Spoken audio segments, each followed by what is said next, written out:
after 9/11, the most common misconception regarding Islam, the most misunderstood word in Islam today is jihad.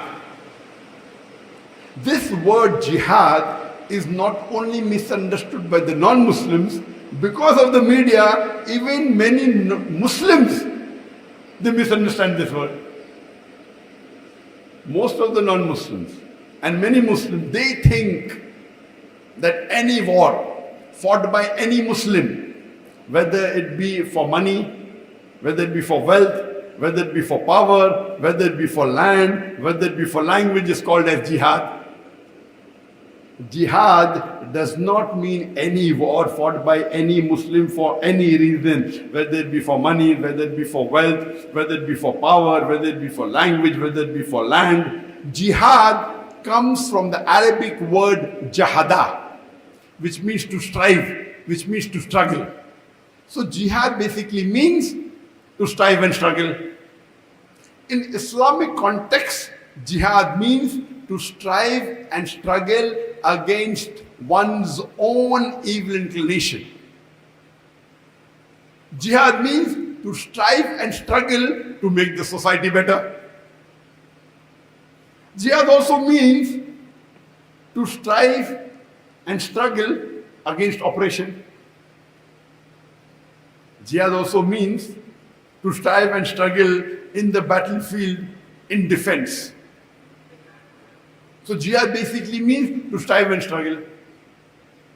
If a student is striving and struggling to pass his examination, in Arabic we'll say he's doing jihad.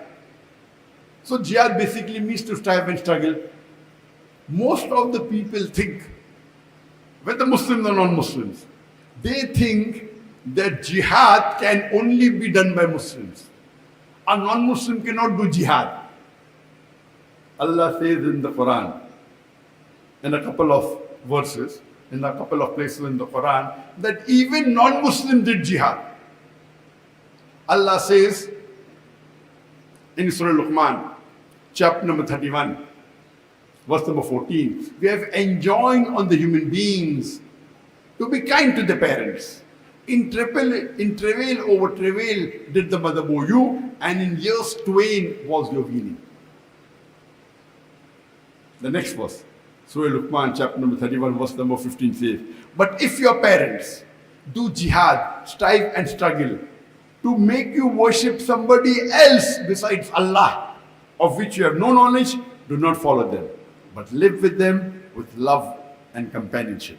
Here Allah is saying, is talking about non-Muslim parents doing jihad, somebody else besides Allah. So here Allah uses the word in the Quran as jihad, that non-Muslim parents are doing jihad, struggling and striving to make their children worship somebody else besides Allah. A similar message is repeated in Surah Ankabut, chapter number 29, verse number 8. We have enjoined on human beings to be good to their parents. But if your parents strive and struggle, do jihad, to make you worship somebody besides Allah, do not obey them. Here again the message is repeated in Surah Ankabut, chapter number 29, verse number 8.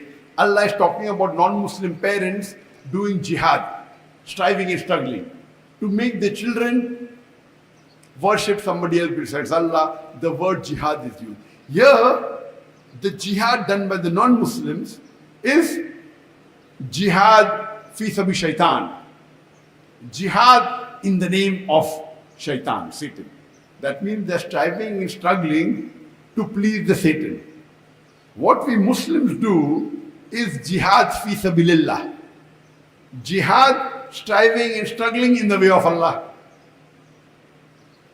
Now whenever jihad is used, unless otherwise the context speaks something else, it is understood it is jihad fi sabilillah, striving and struggling in the way of Allah.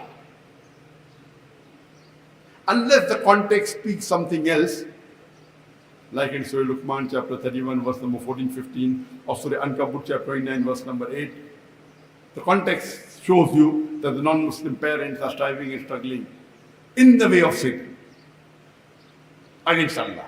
Otherwise, generally, when you use the word jihad, it means jihad fi sabilillah, striving and struggling in the way of Allah.